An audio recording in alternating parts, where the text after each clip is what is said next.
Hello student, कैसे हैं आप सभी। आशा है आप सभी बहुत अच्छे होंगे और अपने लक्ष्य के प्रति सजग होंगे, ऐसी मेरी कामना है।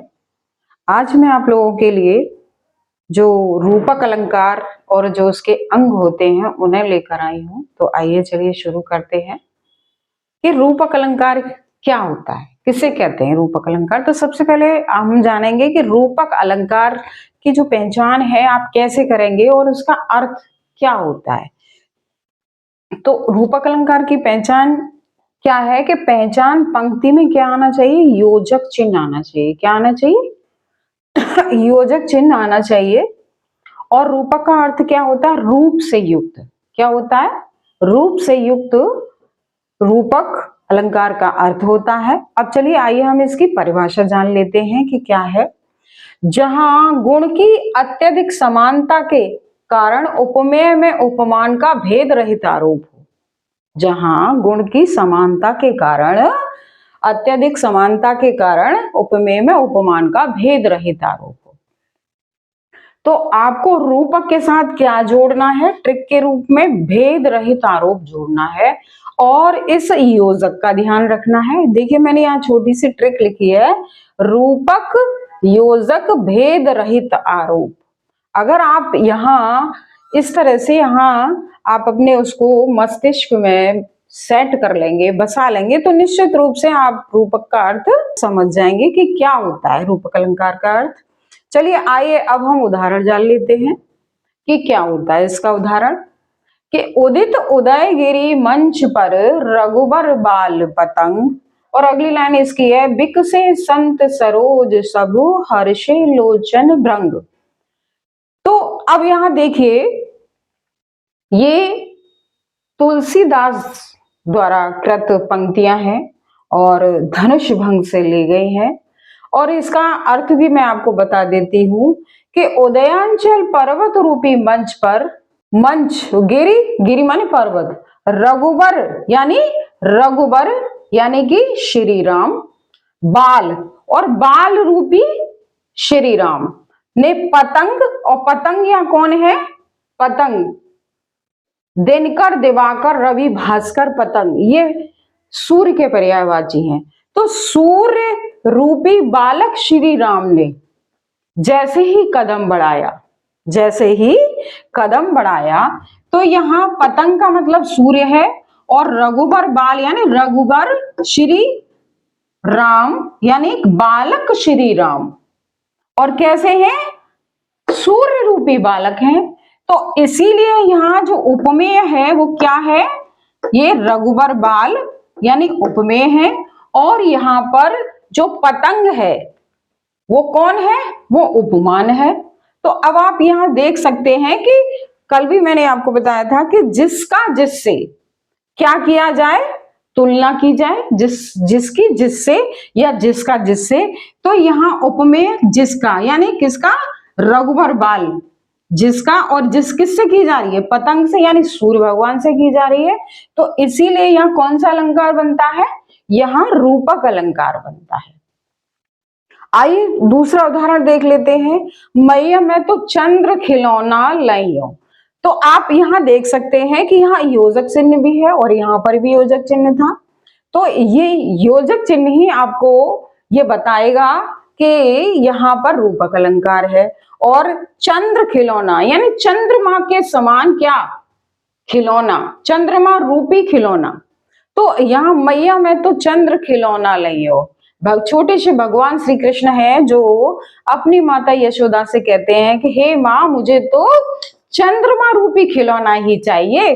तो अब यहाँ देखिए, चंद्र कौन है, उपमेय है, और खिलौना कौन है, उपमान है। तो इसीलिए यह कौन सा अलंकार बनता है, रूपक अलंकार बनता है। उदाहरण तो बहुत से हैं, बहुत सारे उदाहरण हैं। चरण कमल बंदो हरे राई, चरण और कमल यानी भगवान जो श्री कृष्ण के चरण हैं वो कैसे हैं, बंदो हरे राई, चरण कमल यानी कमल रूपी चरण, बंदो हरिराई में भगवान श्री कृष्ण के कमल रूपी चरणों में प्रणाम करता हूं, नमन करता हूं। तो इस तरह से आपके रूपक अलंकार की पहचान क्या होती है।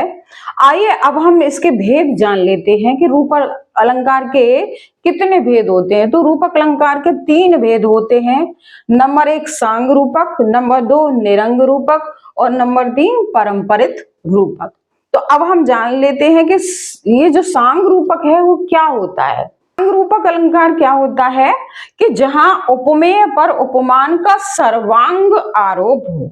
सर्वांग यानी सर्व प्लस अंग यानी सभी अंगों पर आरोप हो।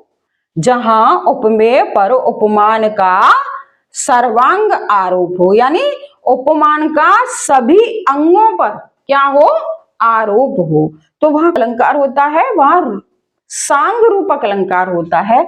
उदाहरण देखिए यहाँ, संतो भाई आई ज्ञान की आंधी रे, भ्रम की टाटी सबय उड़ानी, माया रहे न बांधी रे। तो ये कबीरदास की पंक्तियां हैं। तो यहाँ पर संतो भाई आई ज्ञान की आंधी रे, तो कबीरदास जी क्या कहना चाहते हैं कि हे भाई संजनो, तो ज्ञान रूपी आंधी आ गई है और ज्ञान रूपी आंधी के आ जाने से भ्रम की टाटी यानी जो हमारे ऊपर भ्रम रूपी छप्पर जो छाया हुआ था वो उड़ गया है यानी टूट गया है। माया रहे न बांधी रे, मोह माया के बंधन से बंधकर नहीं रहा जा सकता या मोह माया हमें अपने बंधन में नहीं बांधकर रख सकती। तो इन पंक्तियों का इस तरह से अर्थ बनता है।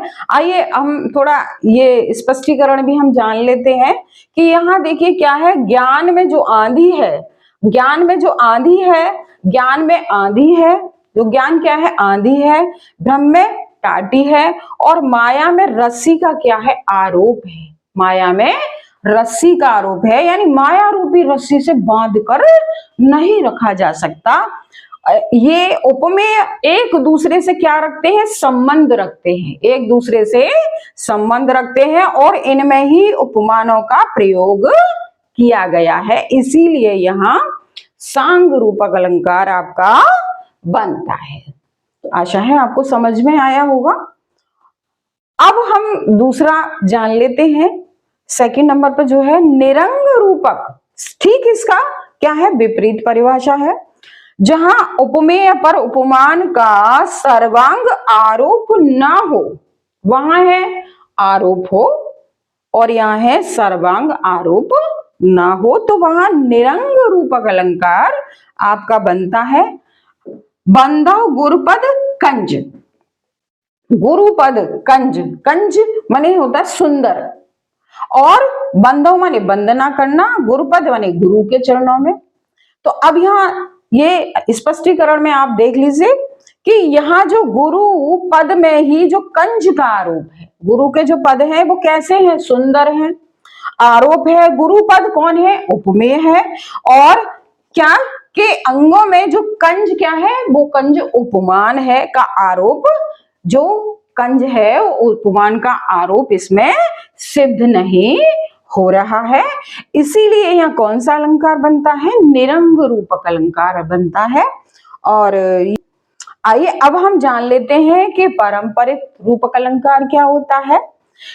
जहां एक आरोप दूसरे आरोप का कारण हो, जहां एक आरोप दूसरे आरोप का कारण हो, आरोप का कारण बनता हो, तो वहां कौन सा अलंकार होता है, पारंपरिक अलंकार होता है। जैसे उदाहरण में, दुख है जीवन तरु के फूल, दुख है जीवन तरु के फूल, यानी यहाँ कहने का तात्पर्य क्या है कि जो दुख है जीवन तरु मीन्स वृक्ष, जीवन रूपी वृक्ष के फूल, दुख क्या है, जीवन रूपी वृक्ष के फूल हैं, क्योंकि जीवन में दुख सुख सभी आते हैं और सभी हमको सहन करने पड़ते हैं। तो इसीलिए यहाँ कौन सा अलंकार बनता है, पारंपरिक रूपक अलंकार आपका बनता है। स्पष्टीकरण में आप देख लीजिए कि यहां दुख में फूलों का आरोप है, दुख में क्या है, फूलों का आरोप है, क्योंकि दुख ही क्या है, फूल को बताया गया है, तो आरोप है। उसके लिए ही जीवन में तरु का आरोप करना पड़ा है, यानी वृक्ष, जीवन को क्या बनाना पड़ा है, जीवन को वृक्ष बनाना पड़ा है, जीवन को वृक्ष मानना पड़ा है। और जीवन में जो तरु, तरु मीनी वृक्ष का जो आरोप है वो क्या है, दुख में फूलों के आरोप के कारण ही है, दुख में फूलों के आरोप के कारण ही है। इसीलिए यहाँ परंपरित रूपक अलंकार आपका बनता है। आशा है आपको बहुत अच्छे से समझ में आ गया होगा और आपने कॉपी पेन लेके नोट भी कर लिया होगा। अगर मेरी ये वीडियो आपको पसंद आई हो तो लाइक कीजिए, सब्सक्राइब कीजिए, शेयर कीजिए। Thank you.